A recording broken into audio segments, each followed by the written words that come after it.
অন্যতম পূর্ণভূমি মাওলানা ভাসানী কিংবা শহীদ মারুফের এই পূর্ণভূমি আজকের এই টাঙ্গাইলে এই উন্মুক্ত মাঠে উপস্থিত ছাত্র জনতার সামনে আমাদের কথাগুলো সেই স্লোগান দিয়ে শুরু করতে চাই।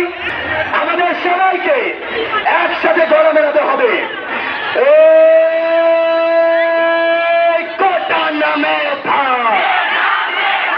কোটা না মেধা,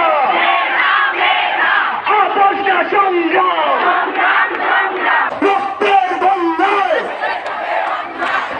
আপনারা আজকের পর থেকে আপনাদের বাবা মাদেরকে বলে দিবেন যে আপনারা যেমন এতদিন স্বপ্ন দেখেছেন আপনার ছেলে ডাক্তার